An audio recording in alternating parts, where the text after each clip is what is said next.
God bless you, brothers and sisters, and welcome to this week's episode of Godspeed Magazine Live. We're diving into the present danger of China and how God is moving to prevent what is coming, specifically in this week's episode, sex trafficking. Geeta was a 15-year-old girl who was trafficked from Nepal to India. Over a 3-hour period, she told the worst story I had ever heard of betrayal and torture and disease, everything that I had heard times 10. I was shocked. I didn't know what to say. Out of the 36 million people in the world in slavery, last year the world only helped 50,000 people. That includes both forced labor and forced prostitution. We have to begin to care about these people. They belong to the same world that we do. Fighting sex trafficking from Hong Kong. This is an article written by Chris McKinney, Godspeed Magazine's executive editor. And what we're diving into in this particular case is the individuals God has brought forward to help restrain these demonic attacks that show themselves in the form of sex trafficking. In this case specifically, we are talking about the Mekong Club, an organization out of Hong Kong that is led by Matt Friedman. As we go through this article, you'll gain an incredible amount of insight into both the horrific nature of what's happening and also how little of what's happening is being solved. There is such a massive need. These numbers keep going up. And Matt points out that it's not necessarily that the sex trafficking numbers are going up, but more that we are finding out how many more people are being trafficked than we think. You'll go through here and find out where they are abducting women from. There's videos that will give you a much deeper dive. There are individual pictures that will show you some of the rescues of these children. You'll find out that not everyone you think that is in the sex business is there intentionally. And it's so horrific to learn that these young women, and in some cases young boys, are there completely without any option, meaning they would never be there. But they found a way to coerce them and twist them into having to stay. So these people that go to strip clubs and other organizational facilitators of this horrible thing, they don't realize these women that they're looking at, staring at, watching dance, taking advantage of, aren't even necessarily there at all by anything other than full coercion. You'll also get to see some of the films that the Mekong Club uses to help bring the impact home, a film called Sold. Again, all these points and all these parts, I pray you'll take a deeper dive into this basic thought process, specifically to find what can I do about it? What does that mean to me personally? How am I involved in facilitating sex trafficking if I'm completely against it, but I've done nothing?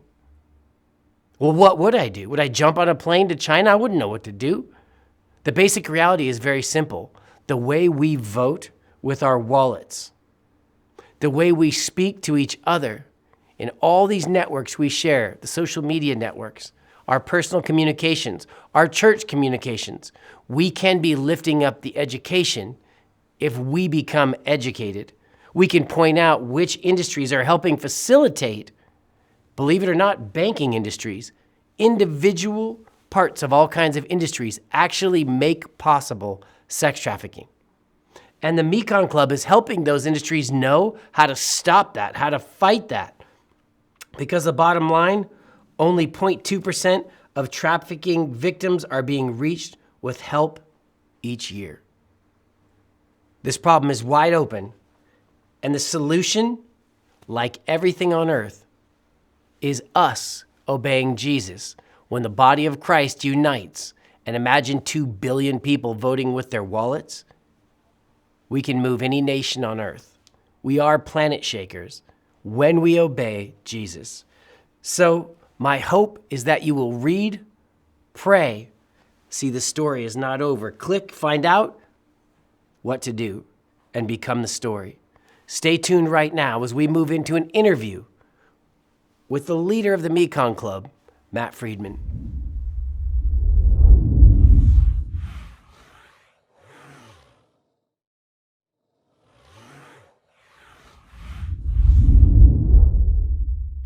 Welcome back, brothers and sisters. We are now privileged to bring with you the man we've been talking about, Matt Friedman. This is the CEO of the Mekong Club. He's an international trafficking expert. He's the former regional project manager of the UN's interagency project on human trafficking. It's called UNIAP. In Thailand, working with governments and civil groups in China, Cambodia, Thailand, Vietnam, and others. He worked in the USAID, which is U.S. Agency for International Development, in Thailand, Bangladesh, and Nepal. For over a decade, he designed and managed programs and regional human trafficking programs and centers and produced international award-winning films about sex trafficking. And I'm saying all these things so that you have a solid sense of how much he's in demand by governments to consult, by media. He's not just the average guy who has an opinion about sex trafficking. So I hope you'll enjoy all of what we're bringing in Matt being here. Matt, thank you so much for joining us. Thank you for the opportunity to be here today. Absolutely, brother. It's so important what you do. And I'm always so glad when we can do something that strikes me as significantly meaningful as opposed to just sort of a good story. So this, for me, this hits closer to home for what I had always dreamed of doing with Godspeed. Your story is that you were the first alerted to the problem of modern slavery through meeting a teenage slave prostitute in Nepal decades ago. Has modern slavery worldwide grown significantly since then? Well, it's interesting. When I first started doing counter-trafficking work 30 years ago, the numbers were something like 2 to 400,000 a year. Then it went up to 21 million, to 36 million, to 48 million. The point is it's not so much that the numbers are going up, it's just that we're getting better at counting them. So that present number that's being used is about 40 million people. In fact, there are more slaves today, more human trafficking victims today than there are Canadians. You're talking about 9.2 million people entering per year. In a single day, 25,200 people enter modern slavery somewhere in the world. It could be sex trafficking, it could be forced labor. If you could just imagine that, or a new slave every 4 seconds. 1, 2, 3, 4. Somewhere in the world, a person enters modern slavery. So what we're dealing with here is an amazingly big problem that is global, that affects many, many people in terrible ways. Oh, so brutal. This stuff for me, I can't think of stuff like this without it hitting me personally. What proportion of modern slaves would you say are coerced prostitutes, or are there numbers on that? What proportion? Well, out of the 40 million, there's 25 million in forced labor, and within that number, it's 4.8 million. So what we're talking about is people all over the world. We find them in Asia, Africa, Latin America, but in the United States, the estimate is that there are 200,000 or 300,000 women and girls in forced prostitution. And the average age of a streetwalker is something like 12 and 13 years old. So we're talking about not people all over the world in these exotic places. We're talking about right here in the United States. And children. Sex trafficking in China is said to have grown because of the gender imbalance created by the oversupply in China of marriage-age men compared to women. Is coerced prostitution in and around China chiefly the outcome of failed social policies? I think it's a combination of that. What you're referring to is there was a one-child system for a long time. Right. And as a result of that, there was selective abortion. And as a result of that, you have a disproportionate number of men. So there's an excess of 25 million men in China. And as a result of the shortage of women to marry, you're seeing a certain number of women and girls from Burma and Vietnam and other countries being trafficked into China for what's described as forced marriage.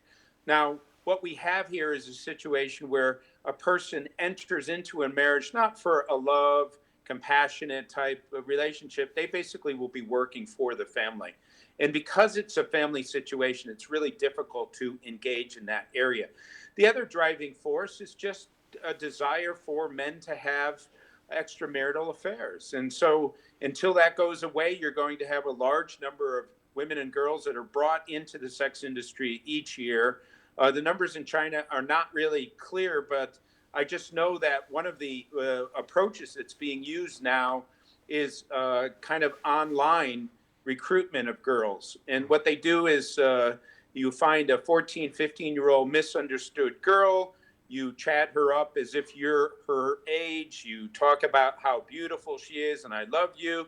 And then eventually you lure her into a situation where she meets you. She's put in a car, taken away, compromising photos are taken, and before you know it, she's in a brothel somewhere. We see this scenario play out in China all over the time. So brutal. Trying to imagine, like, when you start to contextualize that, thinking of your own kids being trapped into something like it, it's like Pinocchio from hell. What role, if It certainly is. I had a girl come to see me not too long ago. She was 15 years old and she had been commercially raped 7,000 times, if you could imagine that. She was with 10 guys a day, 7 days a week for 2 years, and that was her life. I mean, it's like, it's one thing to be in a war zone and get blown up and go through PTSD, but how do you recover from 7,000 war zone experiences? What role, if any, does slavery play in the migration explosion in Europe? Well, it's not so much that it contributes to it as much as that it's a pool for traffickers to identify potential victims. So what the traffickers do is they fish in the pool of that excessive migration that's taking place. And because there are so many desperate, vulnerable people there, you find that many of them are susceptible to being trafficked. For example, the young people going through Turkey, what we're seeing is that kids from 9 to 12 are being recruited into not only factory work, but in some cases, if they're girls and in some cases boys, they'll be forced into prostitution as well.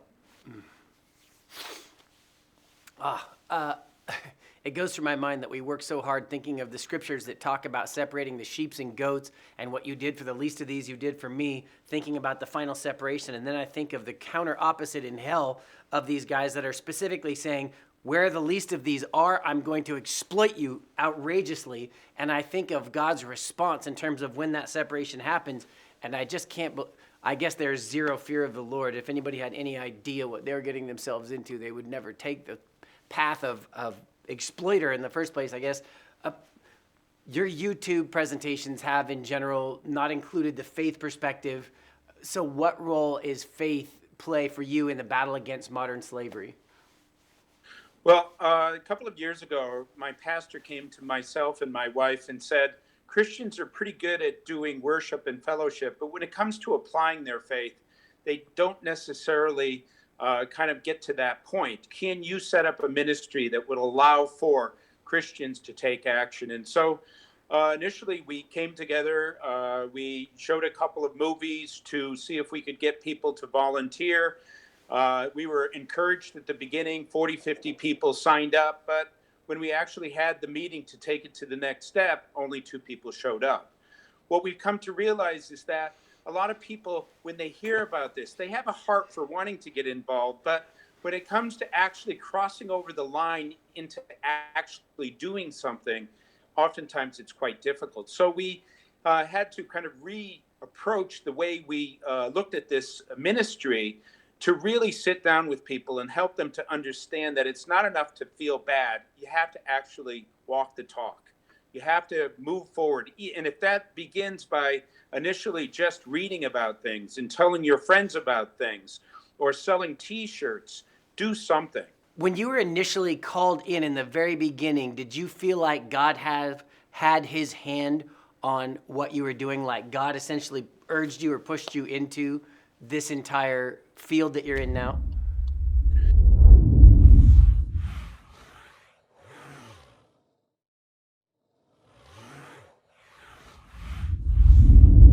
When you were initially called in the very beginning, did you feel like God had his hand on what you were doing? Like God essentially urged you or pushed you into this entire field that you're in now?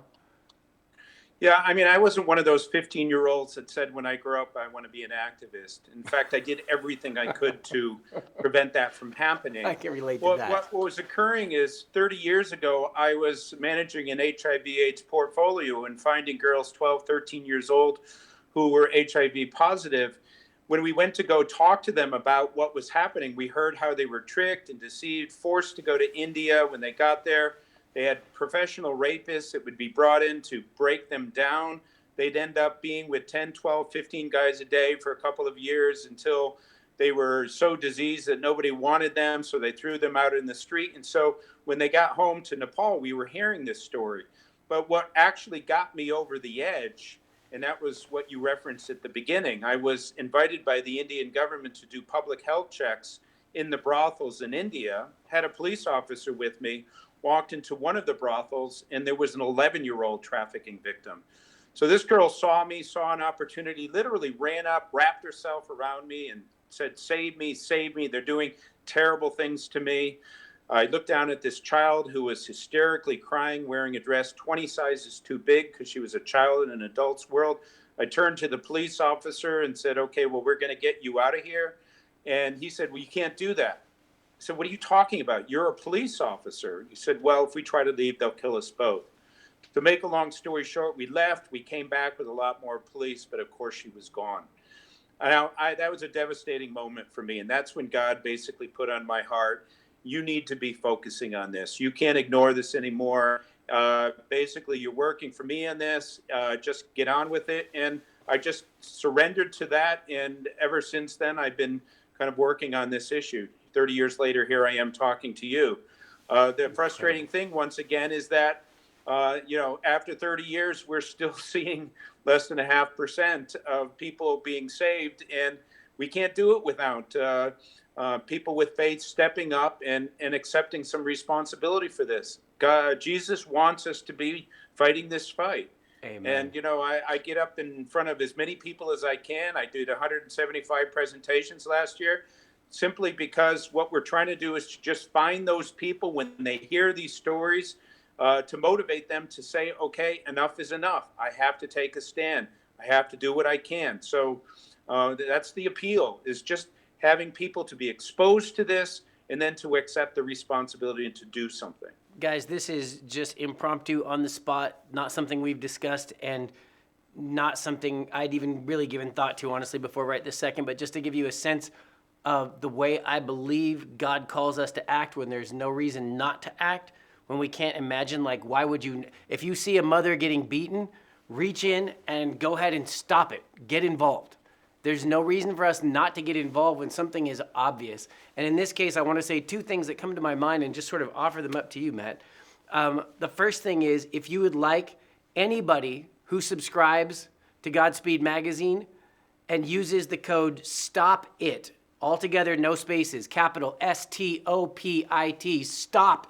stop it.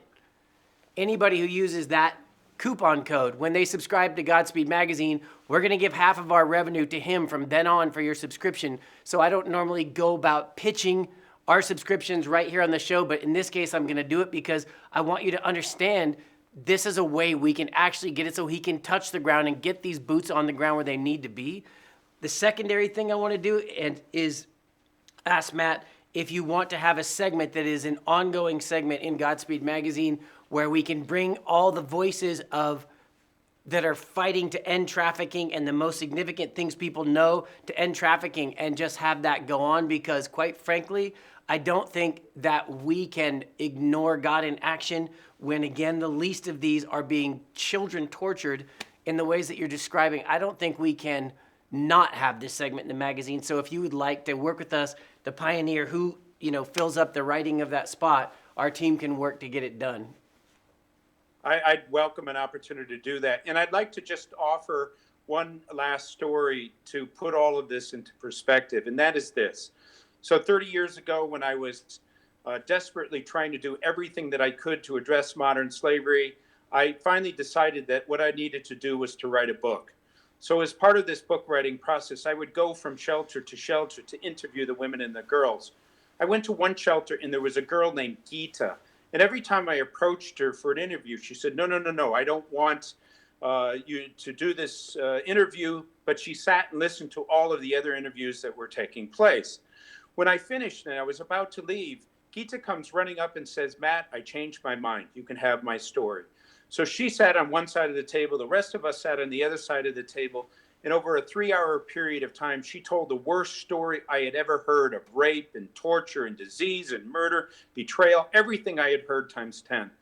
I honestly didn't know what to say to this young girl who had said that she had been commercially raped 7,000 times.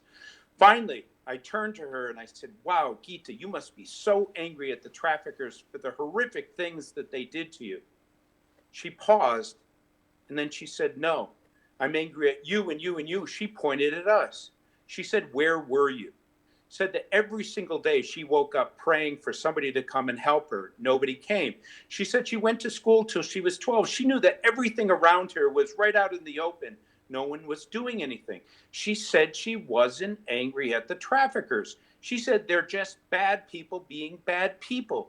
She said she was angry at the good people, at society for not caring enough to allow a 15-year-old girl to be commercially raped 7,000 times.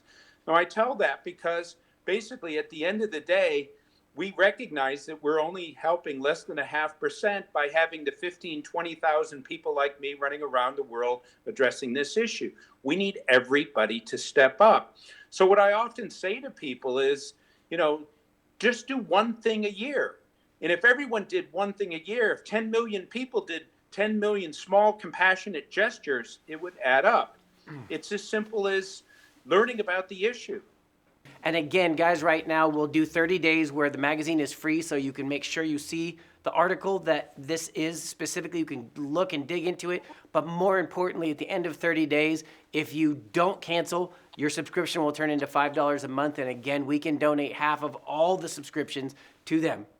And the reason we don't donate 100% is because we are not self-funded yet. We have to rely on investors to even stay here for you. So at the point where we become self-funding, we'll happily give them everything. So the point about this is, across the board, I'm asking you to stand with them by standing with us. Read the story, get involved, use the code STOPIT, STOPIT. And again, hopefully I don't need to do this kind of thing that often during the show, but this particular thing requires, or I believe God would expect, an immediate, total response. And so that's what I'm doing right this second. Matt, thank you so much for being here with us today, man. Thank you very much for the opportunity, and God bless you. God bless you, brother. And for all of you who bring the full gospel of Jesus Christ, Godspeed.